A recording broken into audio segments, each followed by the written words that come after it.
Take a moment now to step away from the world. Step away from memories, to-do lists, even your history, and enter a space of sacred silence.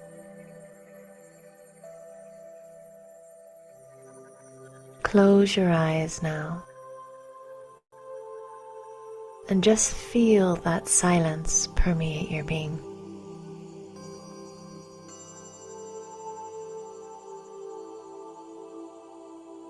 You are not this body of flesh and bone and vessels, but this silent, sacred energy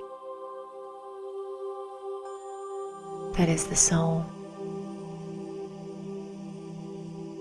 Allow yourself to sink deeper as you enter a deep, deep stillness that massages your being.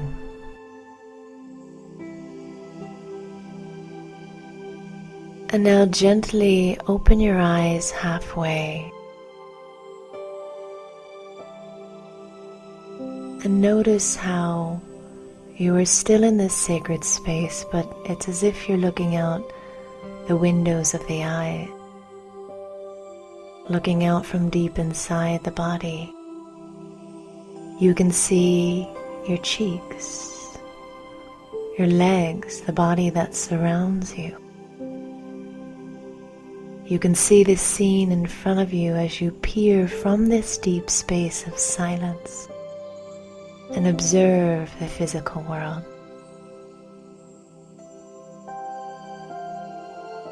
It's as if you are in the world of matter, watching it, but from a deep sanctuary of silence inside. And from this space of the soul, as you see, there's no need to label or think about what you see. No need to figure out what you are seeing. You just observe.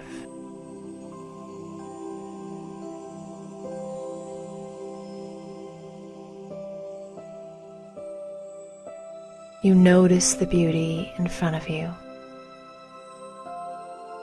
but you stay rooted to that deep silence beyond the sound of even a thought.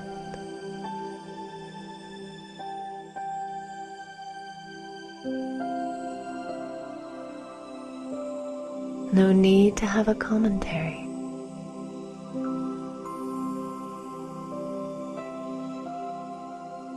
It's as if you are in the world of matter and form and color and sights and sounds, but untouched by it. You are deep inside in the sanctuary of silence.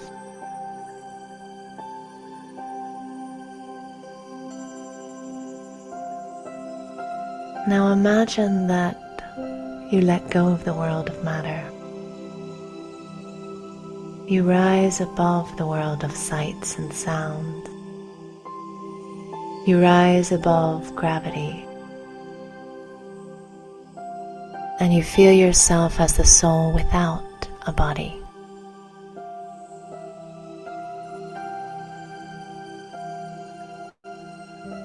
Silent.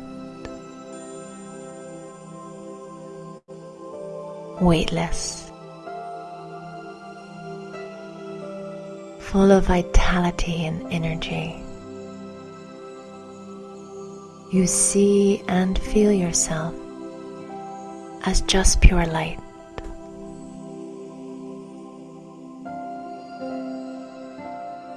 Completely free and high above the world.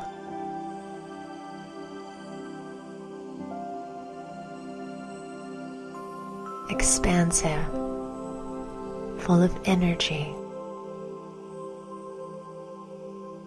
This is the real you, the soul that exists beyond the costume of the body, beyond the world of matter.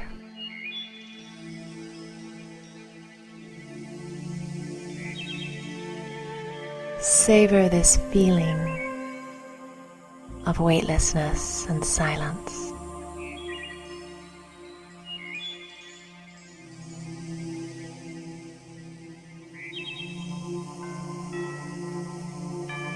And then, having tasted the experience of just being pure light beyond the world,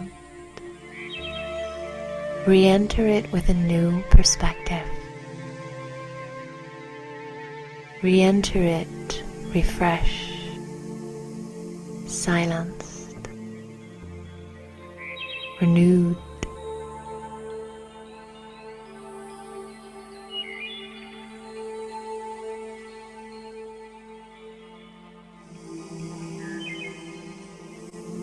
And come back to that same space, and though you see the world around you, the sights and sounds around you, notice how you feel absorbed in the silence of your being. In the world of matter, but not made of it. In the world of matter, but untouched by it.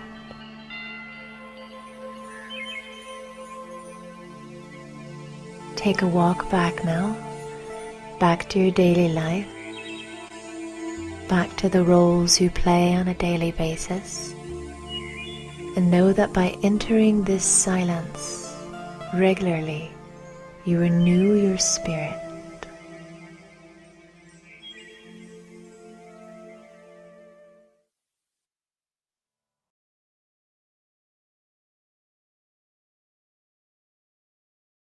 To begin the art of true listening, I first need to make my mind as clear as the open sky, free of agendas, opinions, judgments, free of any rushing, just simply quiet and clear. Listening, whether listening to myself or listening to another or listening to God, is an act of love that allows the soul to connect and bind.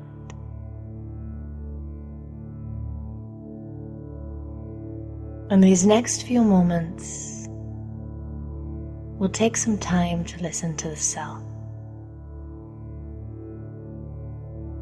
Step away now from the roles you play, from your background, your name, your history. Imagine it all as a costume you can simply leave behind you as you enter a space of simple silence and solitude.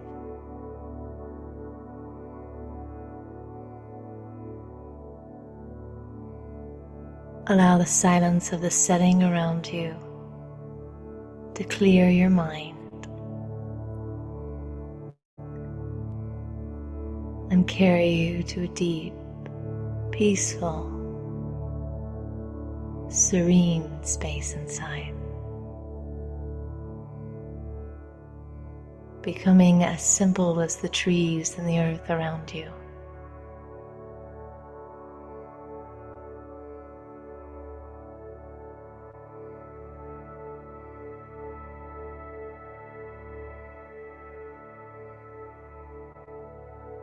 And now gently ask the question, who am I? Just ask that question to yourself. Who am I? And don't try to design the answer, but simply become quiet. Stay in that simple space and listen for the answer. Who is the real me?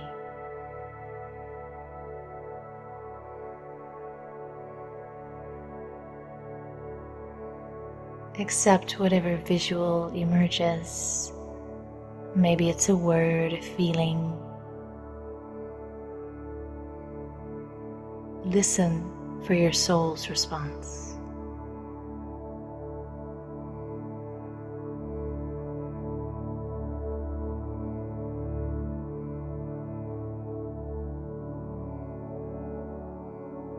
Now gently ask another question.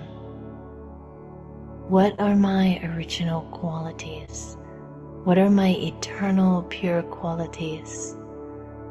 Not the qualities that emerge from the roles I play, but the ones that are deep inside of me, that bring radiance to my mind and beauty to my life and the lives of other people. What are my qualities? Gently ask yourself this question and listen for the answer.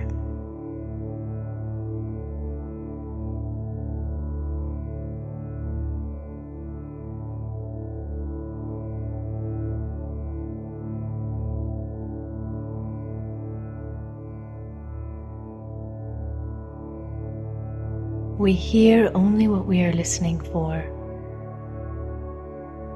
and by posing simple questions to ourselves, we're able to listen with a focus, with an intention. Keep allowing your mind to just rest on this question. What are my real, eternal qualities? I'm carrying the peace of this space and carrying the answers to your questions. Return now to your daily life, knowing that you've taken a moment to listen to something deeper inside of yourself.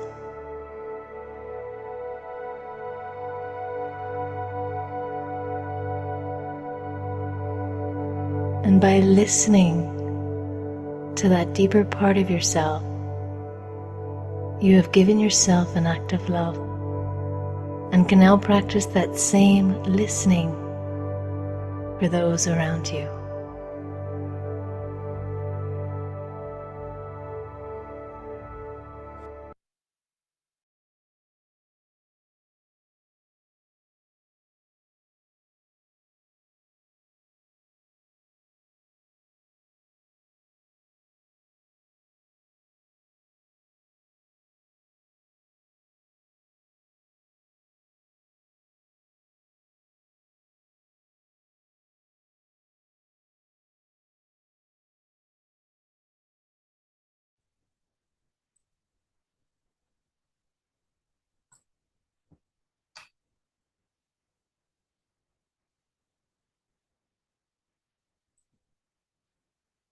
Om Shanti. Hello, everyone. Very warm welcome to Gratitude, the key to transforming your story. This is a 4-week long series, and today is the class number 3. We have been talking about how we can enhance our story, what are different methods, and gratitude indeed is one of the keys. And we'll get to talk a bit more about how gratitude really helps in transforming the story in today's class. As always, we will get started with a short guided meditation. Kindly invite you all to join me in this meditation.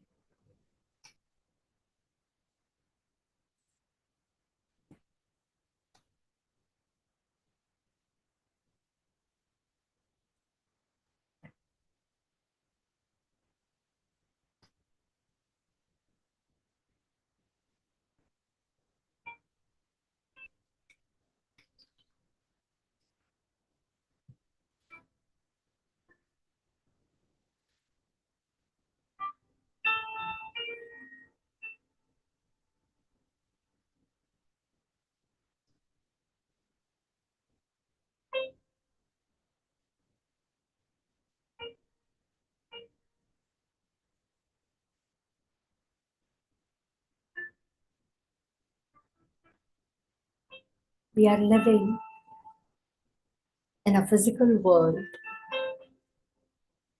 of matter.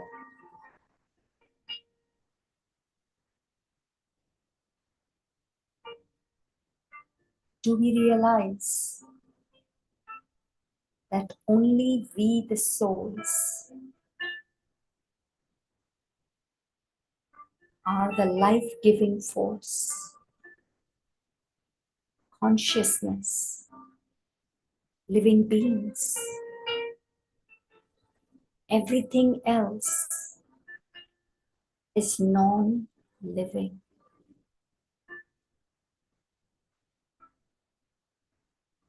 And the matter world absorbs everything that we, the physical beings, the spiritual beings, are radiating, vibrating, knowingly or unknowingly. Natural calamities, natural disturbance is not random or haphazard. It's the collective consciousness of human beings that is influencing Mother Nature.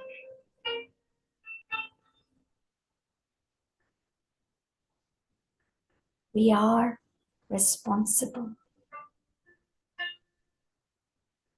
It doesn't need to be taken as a burden. Responsibility is never a burden. It is a boon. It is a privilege that my state of mind has a huge impact on everything that surrounds me, starting with my own body.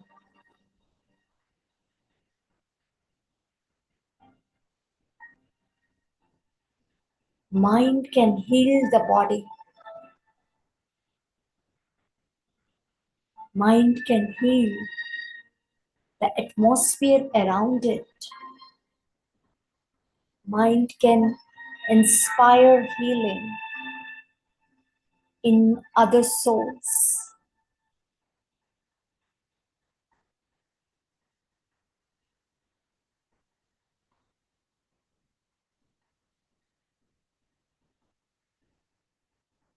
As we are part of the world, not only do we radiate energy, we also absorb it. So this collective consciousness we have created through what we are vibrating at the level of the mind impacts me, Mother Nature, and other souls.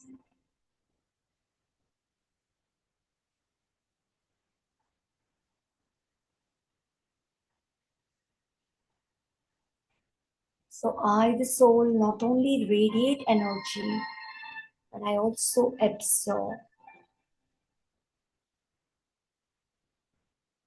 Our family, our home, our community is a mini world. Each soul in that home or that community is radiating and absorbing energy.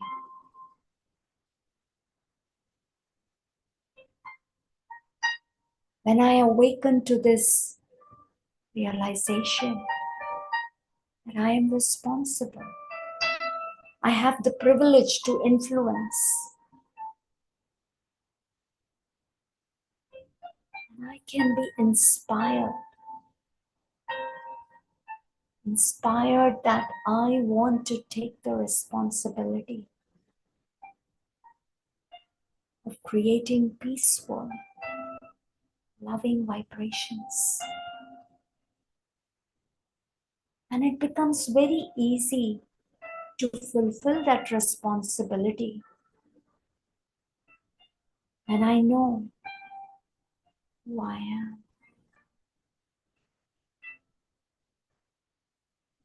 My eternal truth never changes, and that is why it is eternal. Truth is always eternal, and falsehood is constant change. So the awareness of the actor, I, the soul, whose intrinsic nature is unconditional acceptance. I don't need any reason to love. My love is not based on people's words, behavior, words, their looks, their religion, their language. My love has no boundaries. Do I realize I am that soul who has infinite love?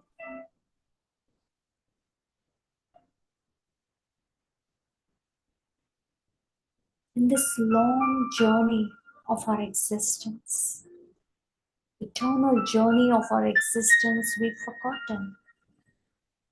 We've forgotten who we are.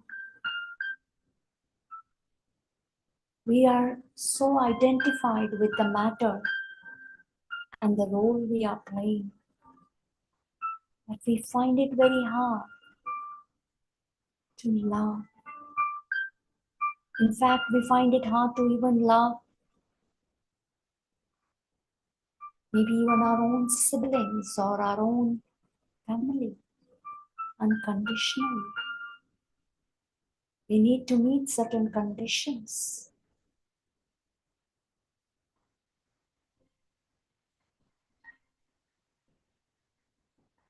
God is the only being that radiates energy, positive energy. God is never influenced by any kind of negativity. He never absorbs, whereas we, the human souls, radiate and absorb. Mother Nature only absorbs.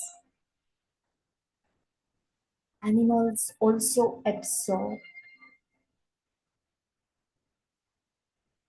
But God only radiates. So anytime I, the soul, feels that I am not that unlimited love, unlimited joy, I have the option to be colored by God, to be influenced by Him, to soak up His energy, take His support to once again be who I am and radiate my truth to this entire physical world. This is the most powerful charity service. Not only does it heal the mind and the body of me, but everything that surrounds me. I am a responsible soul.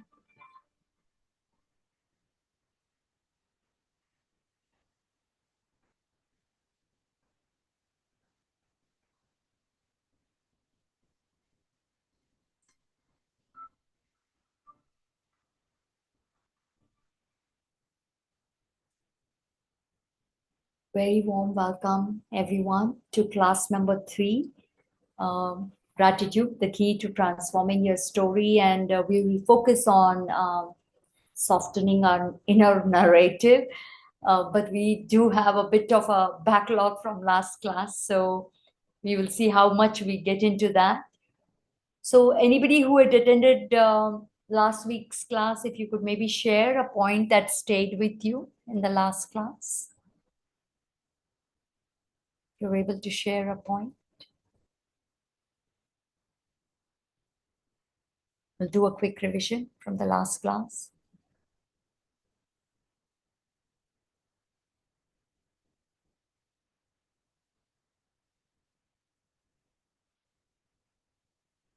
And if you want to speak up, feel free to raise your hand. Otherwise, you could also put it on chat. You should be able to chat with everyone.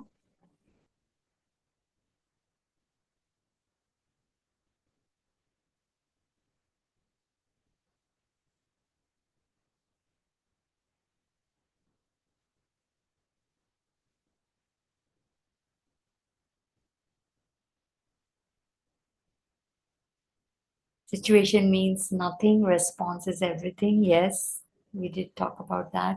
Create pockets of time to become aware that you are a soul, which is always love, joy, pure. Automatically, all things fall in place. Yes. Wonderful. Yes, we did talk about how being aware, constantly being aware of who you are, the actor, the soul who is so precious, who's so beautiful, who has no boundaries to be who it is, right? I have no boundaries to be loving. And love doesn't mean always, just being nice and sweet. Love also means saying no, but with compassion. I can say no to people. Not because I need something, just because I know if I say yes, it will harm them. Saying yes to everything harms others. Disciplining also is part of love. So love doesn't mean there is no law, because without law, you cannot protect yourself or others. Discipline means protection, and protection is a form of love. So knowing that you are that infinite love helps in enhancing your role. And when your role enhances, that is your inner narrative enhances, automatically the outer narrative, your story changes. And story means your situations, the kind of people that will come into your life, everything will change.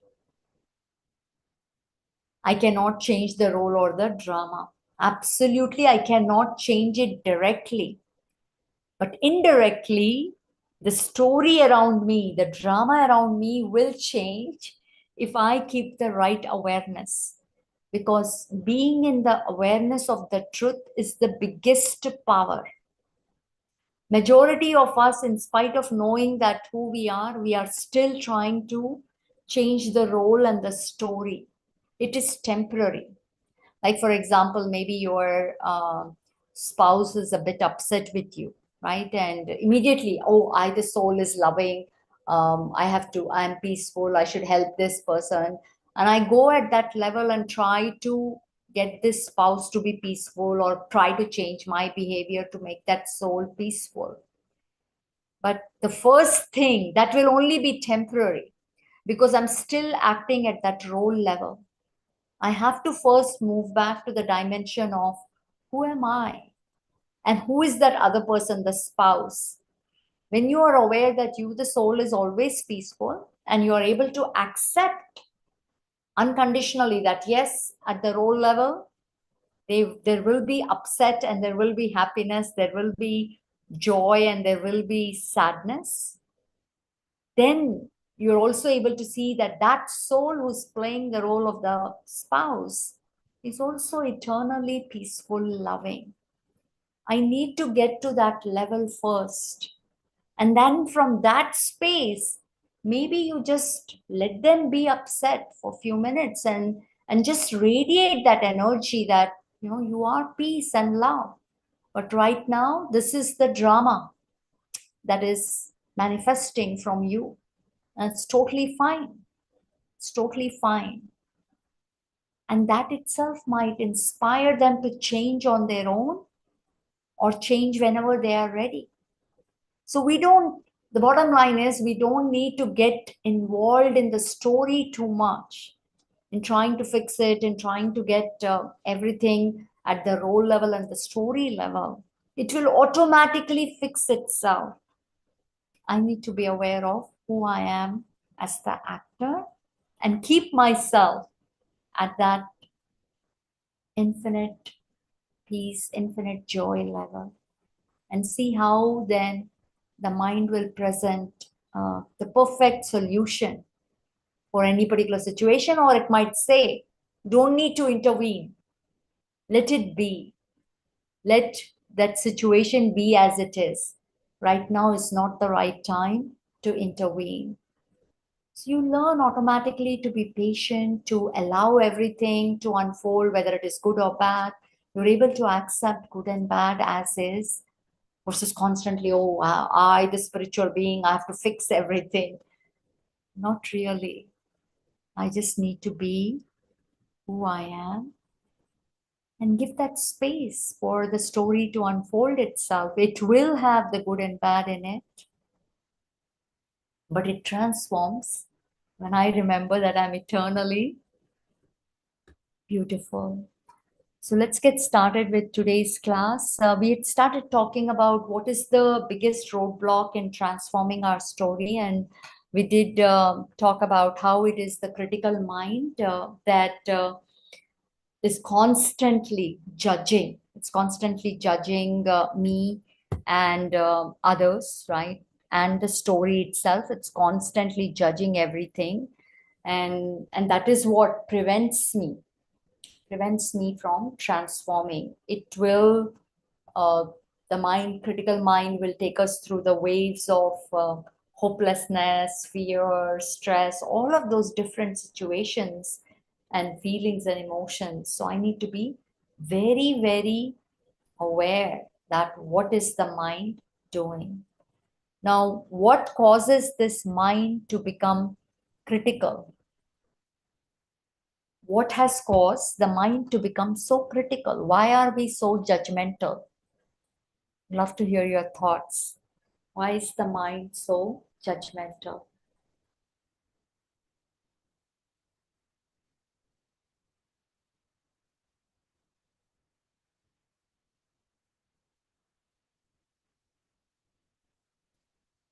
Impressions caused earlier due to the people and situations. Yes, very well said. Impressions, and who created those impressions, right? That either soul was sleeping or either soul was not fully awakened. I allowed everything to be stored as is, right? I stored everything as is, and that caused a lot of disturbance. Always questioning moments. That is very powerful. Yes. Why has this happened? Why did this occur to me? This shouldn't have happened to me. How dare they do these things to me? Why is life like this? Right? When we keep asking questions instead of welcoming every moment where we are questioning, then yes, that is generating the critical mind. Surroundings, yes. When we are not awakened and when we see people around us and everything to be so judgmental, we unknowingly get affected by those surroundings. Just the nature of the mind, um, that is that how is the nature of the mind become like that, right? That's also good to know. When we are not taking the responsibility of the mind, when we don't parent the mind, because mind belongs to me and it has become whatever it has, and I need to take ownership of that because I was sleeping, because maybe I wasn't taking care of it, it has become what it has.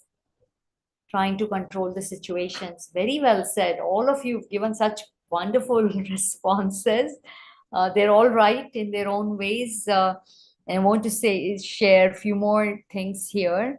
Uh, it is ungrateful heart, uh, where we are not able to have gratitude, where we are not able to celebrate who we are, celebrate every moment as is, and celebrate life. Life basically means all the situations, people, and me, the actor, playing the role. If I'm not able to appreciate everything, accept everything, then the mind becomes very critical. So this is basically, we can take, it's a lot of people get very scared about parenting their mind, including Meghna, thought it was impossible. But it's just really taking mini steps. Even if we take mini steps in that direction, we can have a huge influence in making that mind less critical. Majority of us are exposing it to a lot of material that is making that mind even more critical, which is basically social media, news, chit-chatting, gossiping with people, or basically hanging out with people who all they do is talk negatively, or they talk about people, low stuff, right? So even like making small changes will have a huge impact, small things, and we will talk about that, how to uh, not have a critical mind. That is what gratitude plays a huge role in that. And then another thing is also, missing insights. We maybe have a lot of incorrect beliefs, and we are leading our life with those beliefs that causes the mind to be very critical. These beliefs are very subtle. Majority of us will not even be aware what all kind of beliefs we are carrying within us. The gross ones could be, it could be based on a nationality. People from Korea are like this, or people from uh, Nigeria are like this. Or it could be based on religion, very gross. People who practice Hinduism are like this, or people who speak one particular language are like this. So that those are like those beliefs that cause us to not accept. And then if you took about, there are a lot of even deeper things where we are not able to accept every part of our life. We need to know that all the good and the bad that happened moment by moment shaped up the person I am. I can't reject, I can't resist anything. I couldn't be who I am without all of those moments, those experiences. It had to unfold the way it did, whether it was the death in the family or death of someone else that I really like, or it was a job that was lost, or it was a betrayal, or it was something maybe really very beautiful. Whatever it was that had to occur, there was no other way the story could have unfolded. Can I have deeper insights and understanding all of this, right? So when we are very shallow, very narrow minded, narrow focused in understanding whatever life is throwing in front of us, then we develop a critical mind. And which is what leads to all kinds of questions, like you said, and which is what leads to us trying to control everything, like one of you said, right? So these could be more deeper root causes that lead to everything else that was mentioned. Anytime you have a question or you want to say something, feel free to raise your hand and I can unmute, or also put it on the chat as we are going through. So how to develop a grateful heart, right? Let's start with basics. How would you define gratitude? What does gratitude mean to you? Let's use very simple language. Let's understand it in a very simple manner. I would appreciate your responses. How would you define gratitude?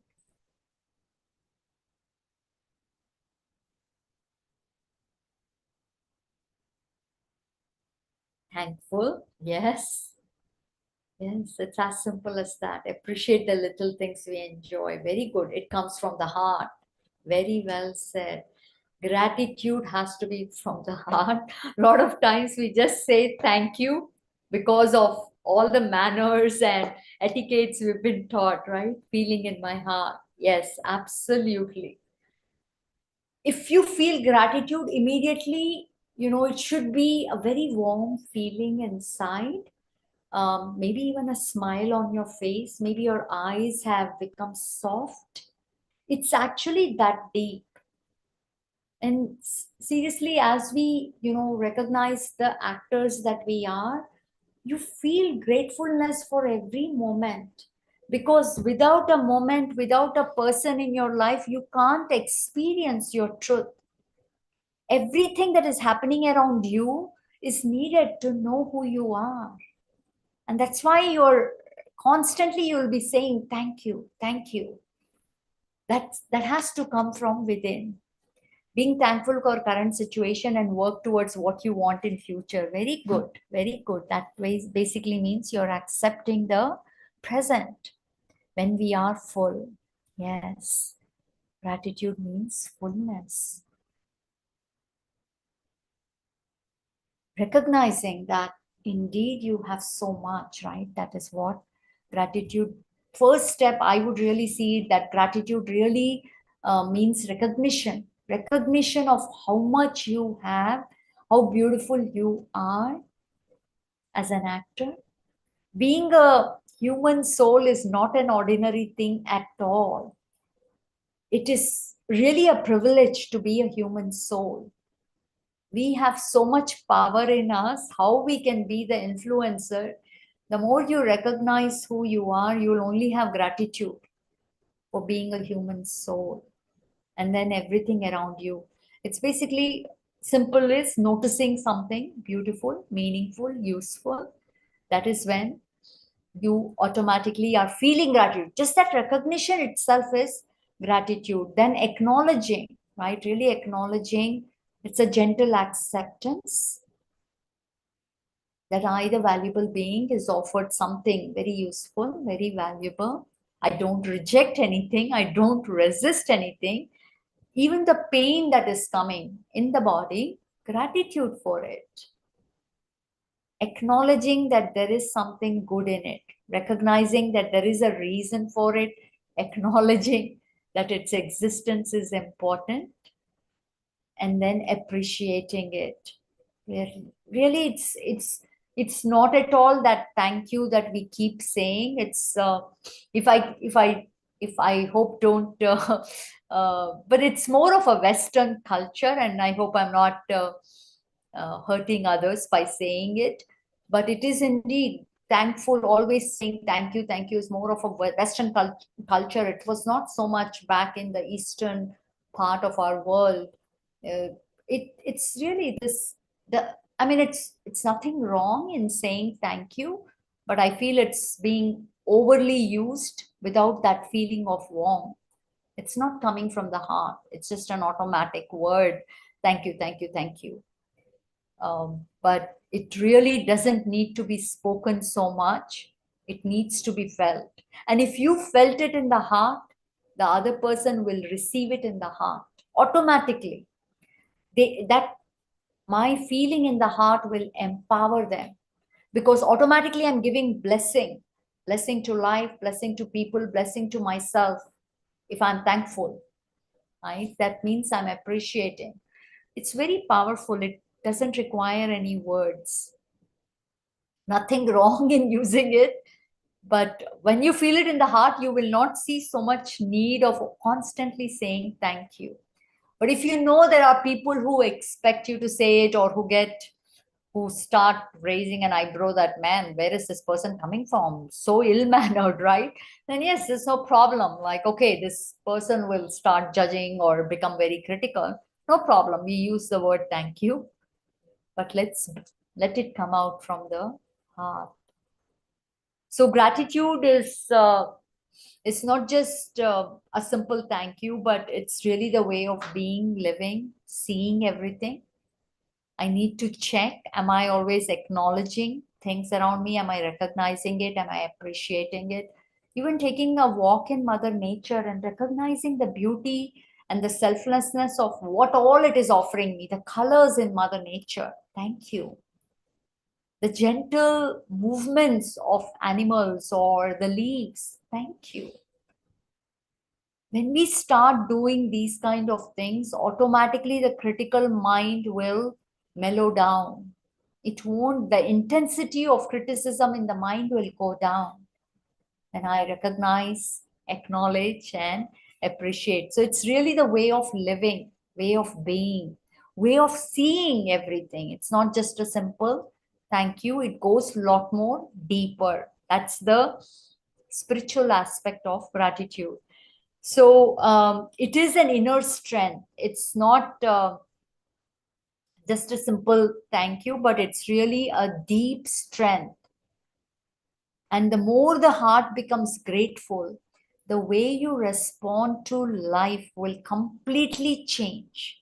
It'll completely change. A grateful heart is basically a heart that is now full of love and joy. So the way I will respond to anything, whether it's a beautiful scene or an ugly scene that the mind will label, the way I respond will change. It has a deep impact. So gratitude is not an ordinary thing if it is understood in the deep way that it is actually is. So how is gratitude typically expressed? It is generally head-based. We talked about it, so I didn't stop here to ask, but really majority of it that is being expressed in today's world is coming from the head, from the mouth, without touching the heart. Touching the heart means I'm feeling that joy, or I'm feeling that really this thing has helped me so much. I'm feeling blessed, and I'm really feeling that this soul deserves blessing. So if it is felt, then it is heart-based. You're feeling either love or touched or really that joy because of this moment, then it is really heart-based. So otherwise it is just head-based. It's really not transforming anything. It's not transforming. In fact, it could have a negative impact, because if you're saying thank you but you don't mean it, then it is a lie. And that lie actually depletes us. Anytime we are lying, it's a huge depletion of the soul power.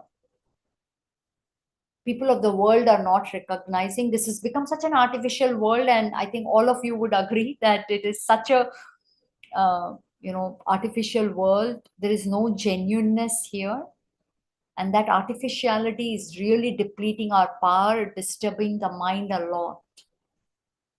It has to be heart-based. And if I'm not able to feel it in the heart, I need to take a time out, go and talk to myself. Why am I not feeling thankful? Work on myself, and then from my heart say thank you. So that work, generally Meghna is always doing that work, going internal and trying to see, instead of just saying the word thank you. And once you work on yourself, then from your heart you're able to say it effortlessly. It becomes a very natural habit to stay connected to your heart. Just requires a little bit of work. Otherwise, we are just doing artificially at the level of the head.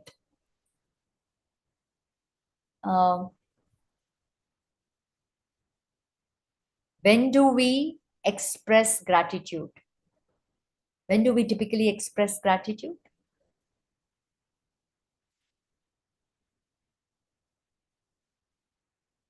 It's just all simple questions, but I feel they really help. If you go and understand it more deeply, it helps us in being grateful.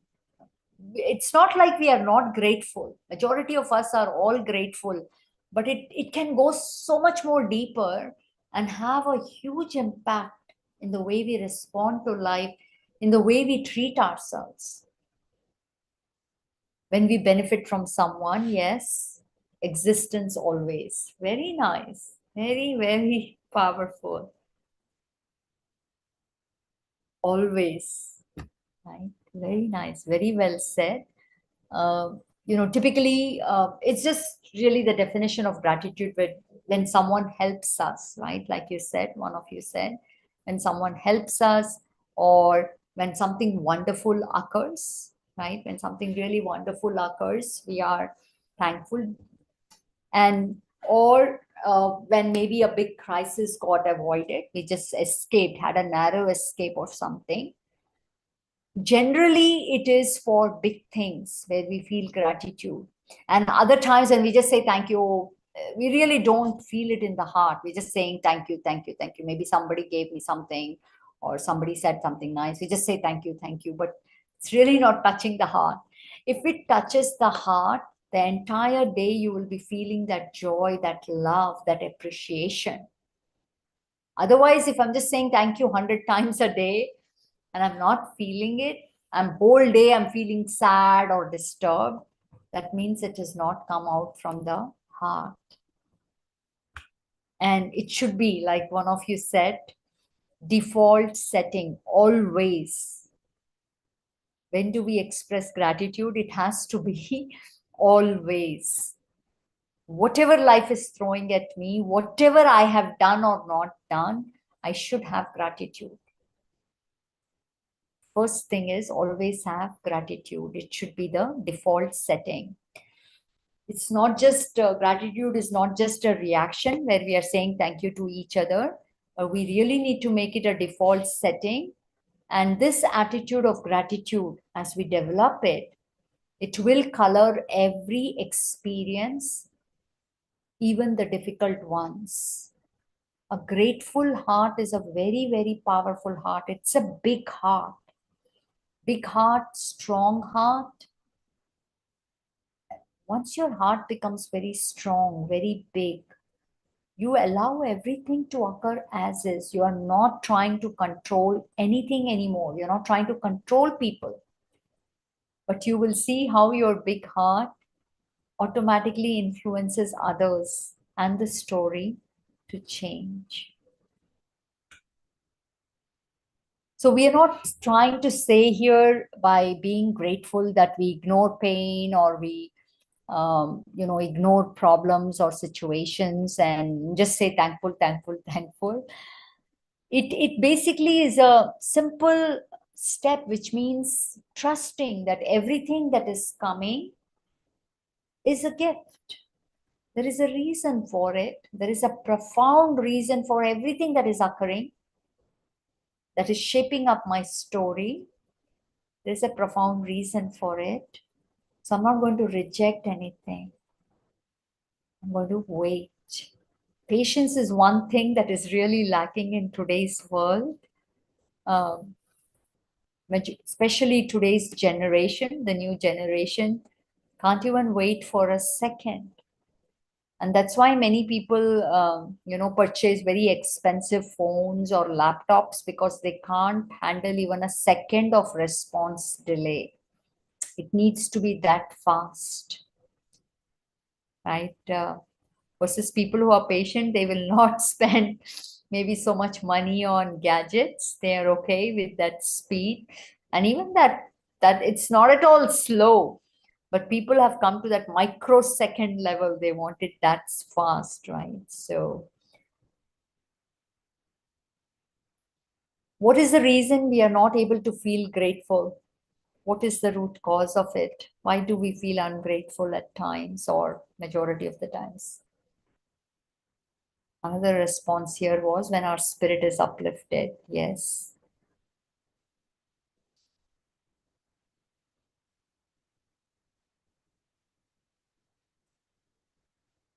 What is the reason for feeling? Why do we struggle at times? Self-centered. Yes, very well said. A self-centered or a selfish person cannot be grateful. Having higher expectations. Yep. Expectations means you can't be grateful. You'll be always expecting, right? A person who has a lot of expectations, they can't be satisfied easily at all. You are hurt for some reason. Yes. Unawareness. Very true. Very true. Competition. Yes. Yes. When we are in that competitive comparison mode, we fail. We fail to be grateful for things that are showing up. Complaining nature. Yes. Judgmental and critical mind. Yep. Absolutely. That will not allow us to be grateful. Just kind of summarizing, majority of the things have already been said. It could be egoistic mind. Yes, very true. Uh, Mistakes that I might have made or others might have made, right? And I'm ungrateful for myself. I just don't like myself. And Meghna did that a lot for a very long time. She was self-centered as well. Meghna was self-centered as well. She had a lot of expectations, and she also held on to a lot of mistakes that she had made, or others had made, right? When you hold on to those mistakes or hurt, like one of you said, you can't have thankfulness.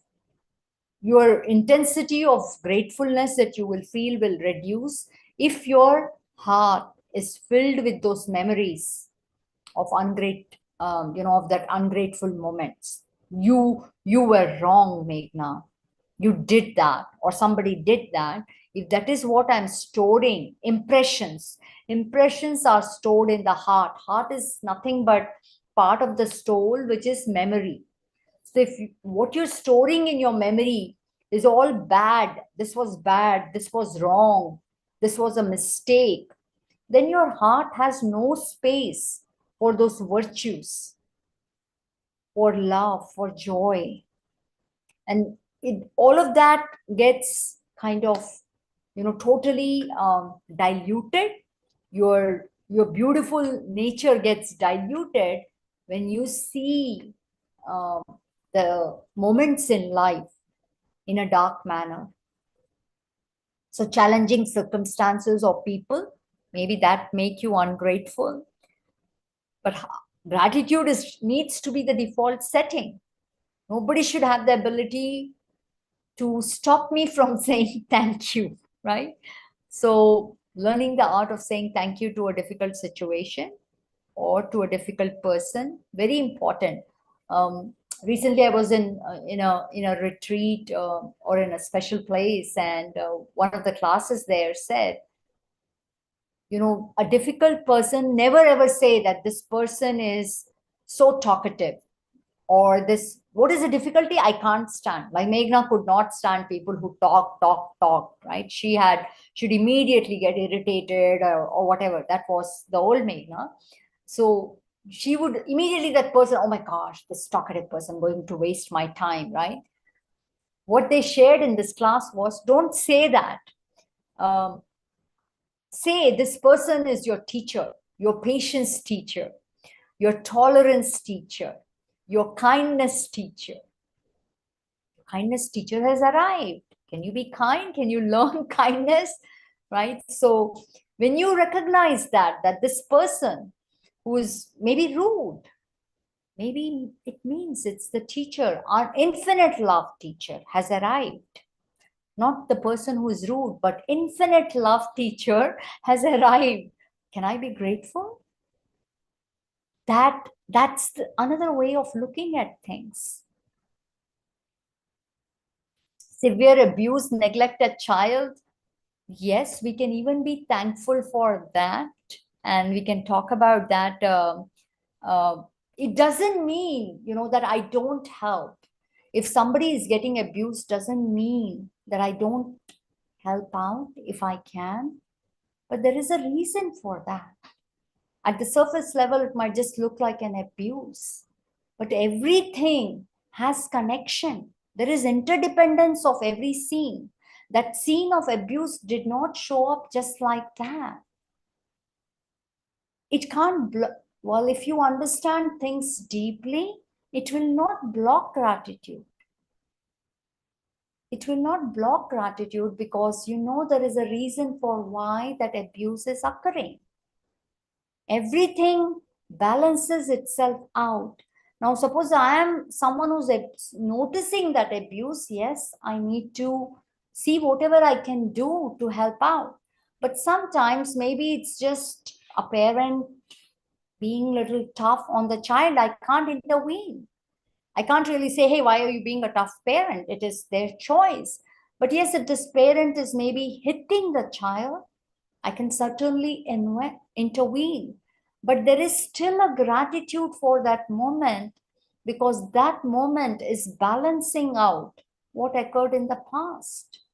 Indeed, most kids in this world don't know it. They will not know it. But once you become adult, and if you take the interest in understanding everything more deeply, you will have gratitude for everything. that it got balanced out, that it got settled, the account that needed to be settled got settled. A lot of times these difficulties that we face in life actually make us a person who's maybe a lot more compassionate, who's a lot more sensitive. Yes, that when we are at that level of the child, we can't have gratitude. I agree with that. But if you have a deeper insight as you become an adult, it will actually shape you up to be a lot more compassionate being, a lot more stronger being. But majority of us maybe don't get exposed to that kind of learning and growth, and we might live a life of really disheartened person.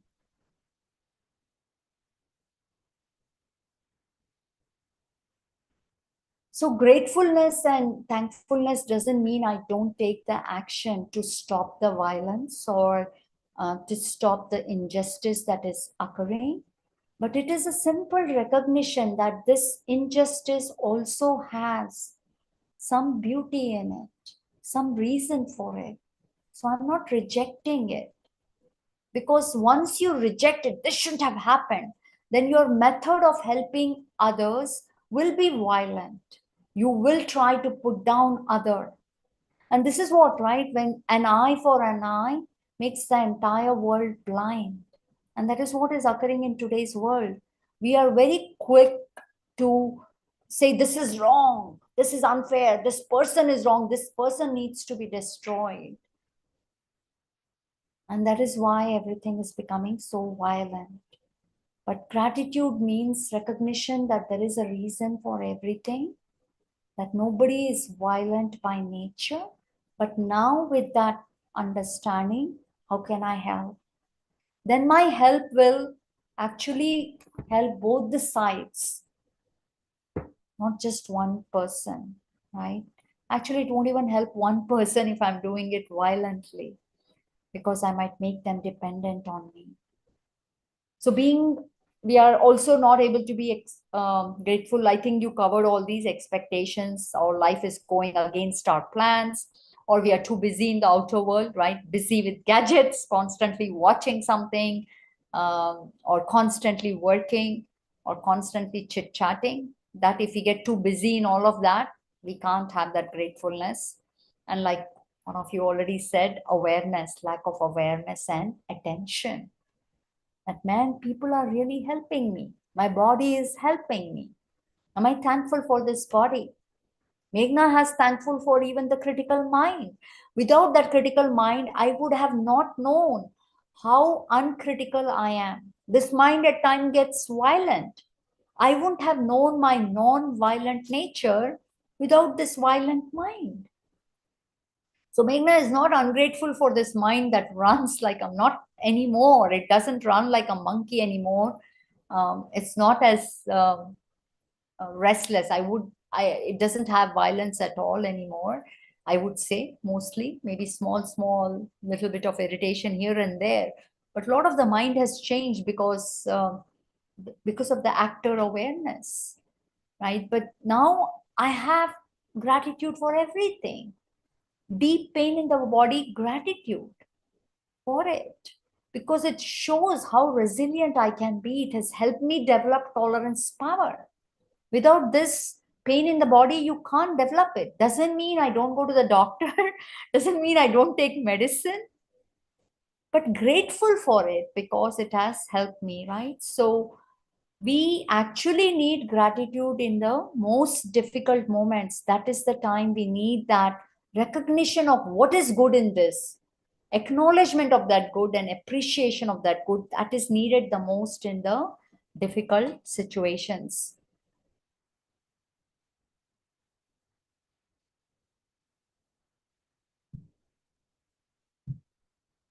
Now, we talked about this. Heart is the reservoir of memories and experiences, right? And our heart is filled with it, right? We've had from the childhood, if we look at it, we've had good, bad, really disturbing experiences, group experiences, individual experiences, all kinds of things. Every moment is an experience for the soul. So if all of these memories influence our feelings, and these feelings generate emotions. Emotions are short-lived. They are like volcanoes, erupt and then subside, emerge, subside. So emotions are something that come and go very quickly, whereas feelings are more lingering. Majority of us, there is a feeling of either anger or sadness or insecurity. It's constantly there. Unless you're meditating regularly, you can't recognize, because they're very subtle. Thoughts you can at least observe, but feelings are something that are just staying with us for a very long time, because we use certain types of thoughts very, very constantly. That's why those feelings occur. So then those kind of emotions make our heart ungrateful. And that ungrateful heart leads to critical mind. So if we are able to, at Brahma Kumaris, one of the beautiful things I really love is that it gives us very deep insights. It has helped me see everything with lot of depth, lot of breadth and length, if you want to say it. It's no more of that shallow, quick, trying to resist or change or control something, right? But that deep patience, that deep understanding of not rejecting everything and using wisdom to let everything unfold itself the way it is. Even if a person is getting angry, not, oh my gosh, this person is getting angry, how rude, I did so many things for them. That mind has changed now. It's able to let that person be angry, let it out, understand what is it that is disturbing them, and without even saying words, see if your presence can influence them to become more calm. So acceptance without judgment keeps the virtues alive, or our truth alive. But if we get caught up in the story, if the actor sleeps and gets caught up in the story, oh my gosh, why did this occur in the story? Like one of you said, right? Story is going to change. It is going to take you to that up and down, good and bad scenes will occur. Nobody can escape them. We all have to go through them. So if I can accept and pause and use wisdom to see everything, the third eye of the soul, to see everything, then my virtues, I will not store anything as this really was a bad moment in my life. This, what I did was really, really bad. No, everything had to unfold the way it did. Everything taught me, shaped up who I am today. Now, in the present, what can I do? Doesn't mean I don't, transform anything or don't work on improving anything. But the first step is acceptance, recognition that there was something good in everything that unfolded the way it did. So how do we develop gratitude? We will go a few minutes late so that we can cover a lot more material because we just have one more class after this. I hope you're able to stay a bit longer. Otherwise, the session is getting recorded on SV Brahma Kumaris, Silicon Valley, SV Brahma Kumaris on YouTube channel. You can find the recordings. We'll continue for a few more minutes. How do we develop the attitude of gratitude? Would love to hear your thoughts. How do we develop it? Which is basically a default setting, right? Every moment, gratitude. No resistance to the pain. Acceptance. It's a practice. Very well said. Very well said. Being aware. Yeah. Maybe if you can also share some simple ideas, like simple ideas. What can I do to practice this? Where are certain moments where I can be more grateful? Take a moment and imagine not having what you have. Very nice. Journaling, there you go. That's the answer I was looking for. Journaling. That is very practical, right? Today, did I miss anything? Did I miss being grateful for? Was my mind resisting something? Was my mind trying to change something? Yes, changing at a later level is okay, but was it resisting and immediately trying to control something? Was it trying to control some person? Was it trying to resist some person's behavior? Was it trying to control my own behavior? Let's check, right? That journaling really helps. And then I can say, oh, okay, let me say thank you for those moments that I missed today.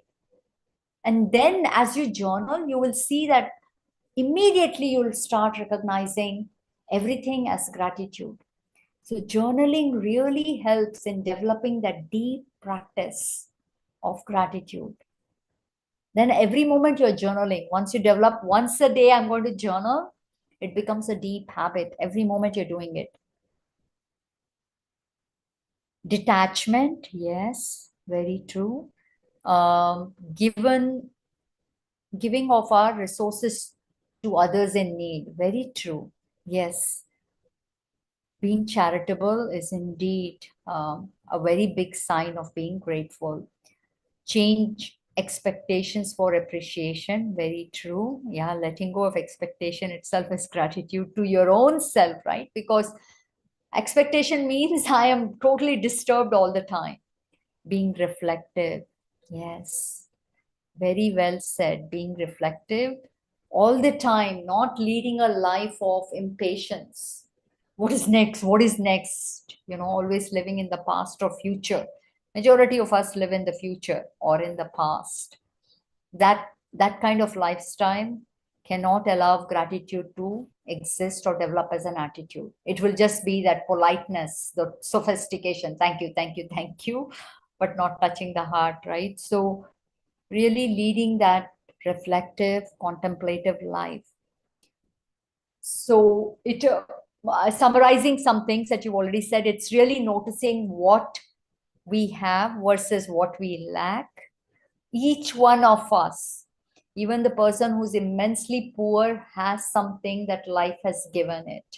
We're generally always looking at things physically, but the soul is so rich, right? Anyone who awakens, Brahma Kumaris actually has a lot of people from small villages and towns. Those people actually have joined the organization a lot more, and they are a lot more grateful, I feel, than people who are a lot more well off.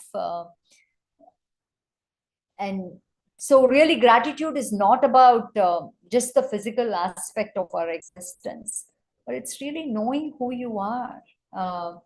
So focusing on what I have versus what we lack. Glass is always half full versus half empty. Even one drop of water exists, you say, oh my gosh, my glass is full, right? Many people in India practice that. Like suppose guests would come. You were in India, guests can just knock and come anytime, right? And people generally in the past used to always cook extra because guests can come. That was the culture few decades back in India.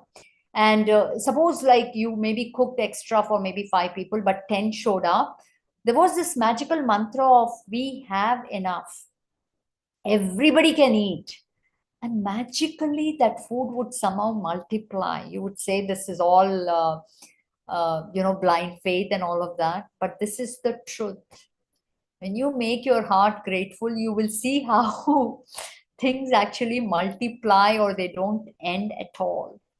So always noticing that I have enough and coming from that space really helps. Or you have that grateful for heart, immediately you'll say, I can cook this, I can cook that, and this and that will happen. You'll figure out easy things versus, oh my gosh, 10 guests have come, let me give little to everyone, right?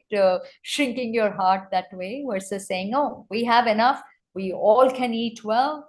Then you see how magic unfolds itself.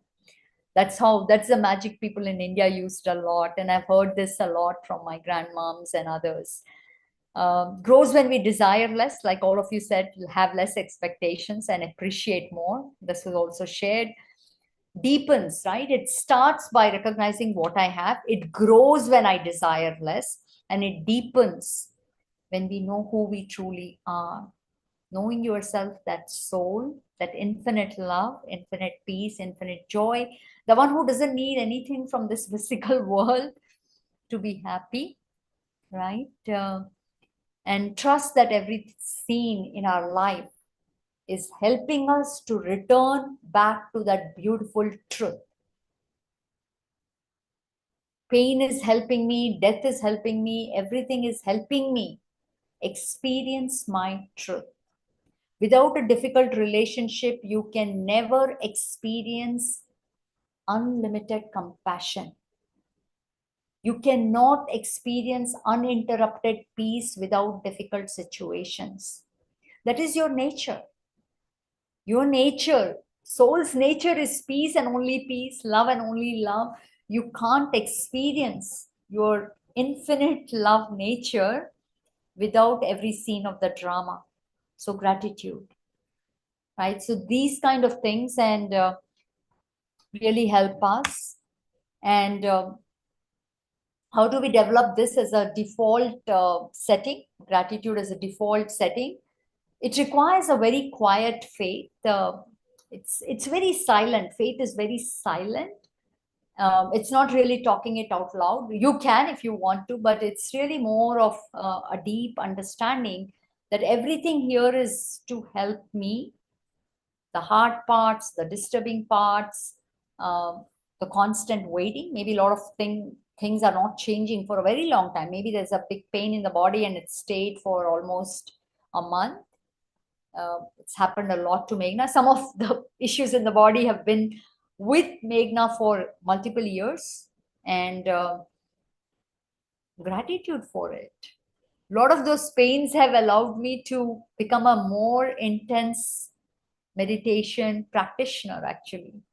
So I can't say that that pain was not a good thing to occur, right? Even the lessons, tough lessons, which is Meghna has made many, many mistakes in life, big ones and sometimes repeated ones, that I have faith that there is a reason for everything, and that reason is good, not bad. That belief, as we develop that kind of faith that everything is here to help me, gratitude becomes natural. It's not something where you're trying to force yourself. Don't ever force yourself. Like, for example, maybe a certain situation in life you can't feel gratitude, and that's totally okay. That's totally okay. But just maintain, if you can maintain this faith that I want to feel gratitude, or you can even say, I want to understand why that scene came in my life, or why I made that mistake, or why I had that personality. Just put that in to the universe and or to God, if you believe in God, and say, I want to understand. I want to have gratitude for that. Can you help me? And you will see how life will help you in understanding why that moment was really needed to shape up who you are, to experience your truth. So it's really not forceful. It has to be very natural. And when you develop that kind of gratitude, you are radiating something very powerful. You're literally becoming a huge radiator of positivity. Everything around you is having a positive impact because you've developed an attitude of gratitude. And I have seen that personally, that many people become calm in the presence of a soul who is very grateful. You will see Mother Nature grows better. Plants and vegetables will grow better when a person who's very grateful is constantly walking around it. Because Mother Nature absorbs, and that was what was the meditation about. Mother Nature absorbs vibrations and then radiates whatever it absorbed. It doesn't have the discerning power. Whereas the human souls, they absorb and radiate, they have the discerning power. God is only radiator. So I'll stop here. We've gone over quite a bit. I want to see if anybody has any questions or anything you would like to share. Feel free to raise your hand, and then we'll continue in the last class a bit more that is left. But any questions?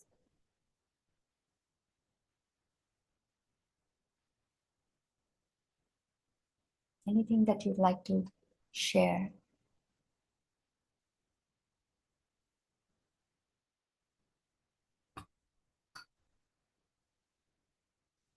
Thank you. No questions?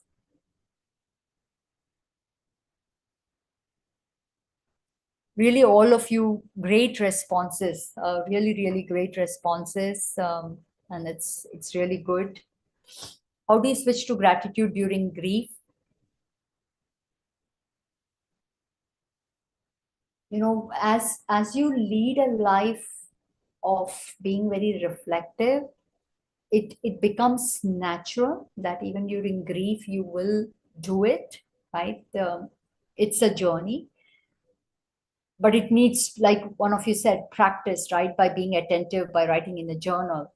And if I can say, grief might be maybe a death, maybe a sudden death, and it could be a death of a very young person, sudden death of very young person. How can I be grateful for it, right? Because at least I got the chance to be with this beautiful person for a short time. At least I got the chance to give something to this person. It's an extreme grief time, but I was given this chance to know this person. At least I got that much chance. And now this person has to move on in their journey. They need to be with someone else. They need to give to someone else, or they need to take from someone else.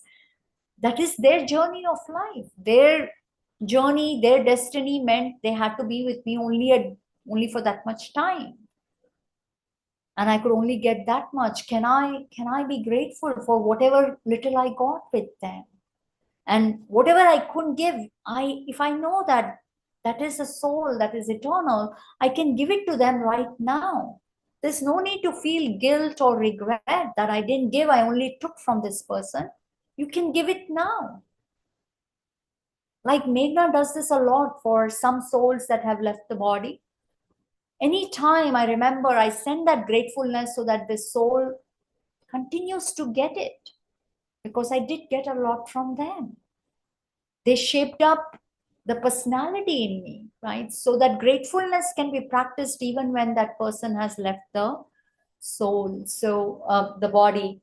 So I feel as you develop deeper understanding of everything, which is what Brahma Kumaris has done to me, seriously, the knowledge here is so deep that for every scene and every moment, there is only love. Automatically, I go a lot deeper in it. I'm reading a comment here. I'm in the same situation. I think this is talking about the grief and death. So I'm just reading this comment. I'm in the same situation. Lost my best friend who is too young to go. Was trying hard to cope up. Thank you for the message at right time. Wonderful. Happy to share, because these are all the teachings that I'm just sharing. But it's very important for the soul that has left, right? Just see, the soul who has left has to now be, first of all, take a new costume body. They now have to be part of a new nationality, maybe even new gender, new family. Everything is new for this soul who has left. Instead of being self-centered, I have lost something. Oh my gosh, the soul that has left, the friend, they actually have a lot more new to adjust to. I only have to adjust to this friend not being with me. Actually, they're still with me. My heart is still connected to them, but they are now totally on a new journey. I will get busy in sending them good vibes, literally sending them good wishes, sending them those powerful vibrations. Then there is no room for feeling ungratefulness. There's only gratitude that I got so much time with you. How can I return back? How can I send you more power? So we need to get busy, right? The self-centeredness that I lost something immediately depletes us, brings us down. And then with us, we take our family. Like if I go down, Meghna is playing the part of a mother, wife, sister, daughter. I can't help anyone. The kids and everybody else who's dependent, they all also have to go down because Meghna is sulking. Oh, I've lost my friend or I've lost this. It's so self-centered. No need to be self-centered. There's so much wisdom in this world that we can look at everything with positivity and really have a huge impact in this world. Human souls are the most powerful creations. They are the wisest beings ever. If we awaken to our beauty, this world will become heaven, totally a heaven. If human souls awaken, it will only be a heaven. Mother Nature will become so beautiful. So beautiful because it absorbs whatever the human souls are transmitting. Mother Nature is really helpless. It just absorbs and radiates whatever it absorbed, right? If it's all the time anger, greed, then it will throw those tsunamis and natural calamities because it's absorbing that negativity. But if I am awakened to my truth, then there are never going to be any kind of natural calamities, and that is what heaven is. So thank you all for joining and sharing your beautiful, wise responses. And yeah, thank you for Brahma Kumaris for making Meghna so wise, right? And the soul playing the role of Meghna is really awakening. And I had really like a very good time at, I was at Mount Abu, the headquarters of Brahma Kumaris. I just came back yesterday from Mount Abu. So such beautiful time, such deep insights, beautiful classes. And the environment there is so positive. Really had great experiences there. Lot of gratitude for having this ability to take out some time and be in that reflective, deep reflective. It's generally now only a reflective life, but there I got a chance to be in even more deeper reflection. So a lot of gratitude for me for that. Um, and I hope this Thanksgiving is a even more deeper, intense gratitude for all of you, right? It doesn't need to be limited to that. It's great that we have one day for thanking. I feel that's really a great thing to have that kind of a day, but it has to be our default setting as well, right? So if you have a moment, please stay back for a short meditation, and I will see you all next week for the last class. But let's just have a short reflective moment.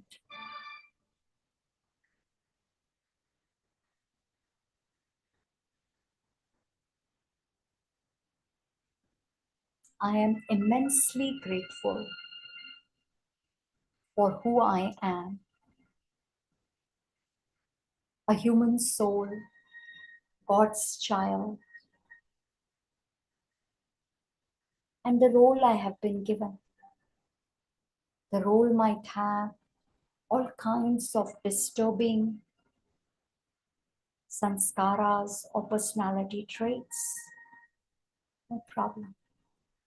I'm grateful for the role I have been given. I'm grateful for every actor that is part of my story. Without them, I couldn't be who I am. A challenging personality, an easy personality. Every actor has helped me. Every actor is a teacher.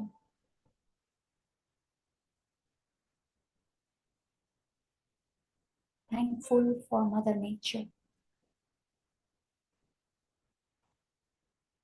for constantly bestowing whatever my body needs, for constantly bestowing beauty that my heart can appreciate and enjoy. Whether it is the sound, the color.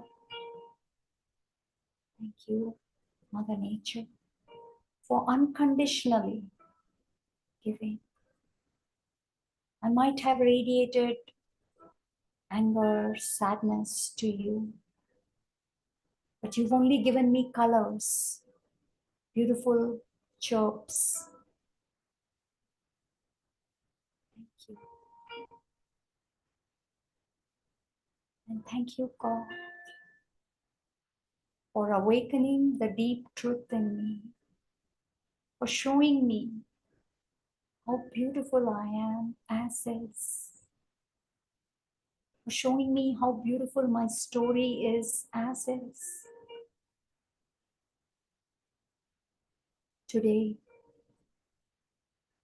I'll observe the mind and notice if it is trying to control, change, or resist anything.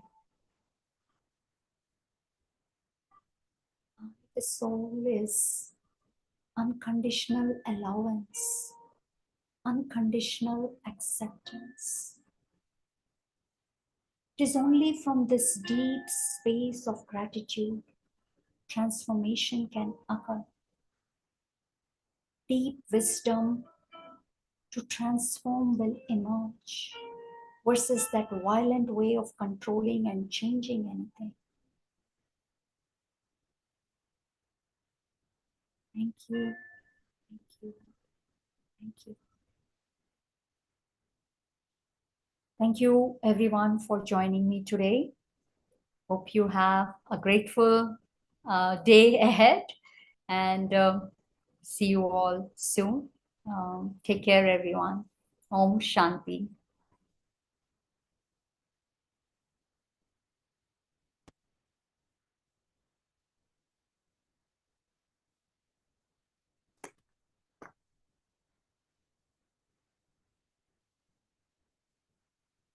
Thank you.